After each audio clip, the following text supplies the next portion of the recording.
डुंगरीपाली block सुखा grammar वैदिक विचार मंच आर्य समाज सुखा तरफरु प्रति वर्ष परी ए वर्ष मध्य एक दिवसीय वैदिक यज्ञ आज सकाळ 9टारू अपराह्न 3टा पर्यंत अनुष्ठित करिछि। एही यज्ञ रे पुरोहित भावरे आर्य समाज प्रचारक पंडित सुरेश आर्यंकर सुमधुर वेदमंत्र रे आख पाख शांतिर वातावरण सृष्टि होइथिला। एही यज्ञ रे जयमान होई कलाकान्हु मेहेर एवं धर्मपत्नी विलासिनी मेहेर, रामकृष्ण मेहेर पत्नी कर्पूर मेहेर, सत्य नाग पत्नी अहल्या नाग, निर्मल साहू पत्नी लता साहू यज्ञ रे जयमान होई बसिथिले। सभापति निरंजन मेहेर, उपसभापति चूड़ामणि बाग, संपादक सुशांत मुटरिया, सहसंपादक रामकृष्ण मेहेर और उपदेष्टा पूर्णचंद्र मेहेर यज्ञ को सुचारू रूपे परिचालना करिथिले।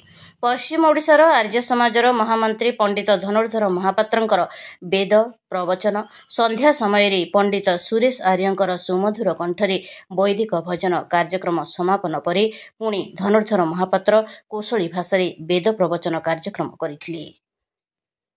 एही यज्ञ एवं भजन कार्यक्रम रे दूर दूरांतररू अनेक हजार हजार भक्त वृंद आसीथिले।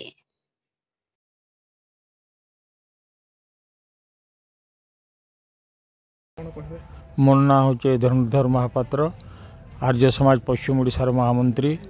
आईटा आम गाँ गाँव में किमिति वैदिक धर्मर पुनरुत्थान हो पार्बा, सुप्त लुप्त वैदिक धर्मर पुनरुद्धार हो पार्बा, से आम प्रचेषा चलैचु। इथिर प्राय आम संबलपुर आम सोनपुर जिला की इत्यादि विशेष प्राधान्य दि जाइए एवं जमती गाँव रु गाँ एवं पड़ारू पड़ा ब्लॉक रू होकर जिला पर्यंत पहुँचो से प्रकार आम प्रयास जारी रखीचु। एथिर आम पाखे अनेक कर्मकर्ता विभिन्न स्थान रे जाग यज्ञ आज मातिचन एवं आमर आशा एवं विश्वास निश्चित भाव में वैदिक धर्मर पुनरुद्धार हो पार्ब। प्रवचन आम जेन घर जेन आज भुसुड़ी पड़ी भारतीय परिवार जोटा परिवार शब्द नहीं जानी जो पंचमहायज्ञ होनी से परिवार नुहे।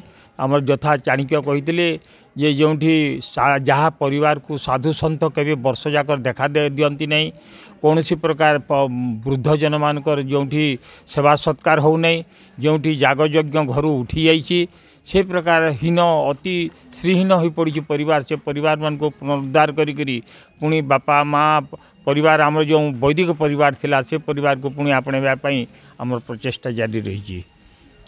महर्षि दयानंद सरस्वती जे कि निजे वेद ही पढ़ी करी समस्त को वैदिक मार्ग रे मार्गदर्शन करा लगी से आर्य समाज स्थापन करथिले।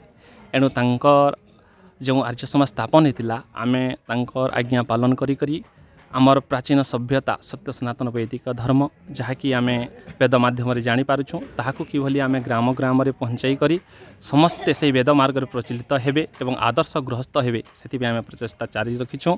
एवं दीर्घ 1981 साल रो सुखा ग्राम रे आर्य समाज स्थापन होइछे। आज मध्य सेटा सुरुखुरु रूप से पालित होइछे। आज मध्य कार्तिक मास शुक्ल पक्ष गोटे दिन पई ए कार्यक्रमटा रखा होइछे। आमे चाहूँ समस्ते किभली ए यज्ञ ए संस्कार विषय जानी करी निजर आदर्श गृहस्थ जीवन यापन करंतु, जद्वारा समस्ते वेद मार्ग रे गले आत्मर कल्याण हो समस्तंकर मंगल हो। यही आमर अनुभूति। एथि आमे आज गोटे दिन पई यज्ञटा रखिछु सुखा ग्राम रे। आज्ञा।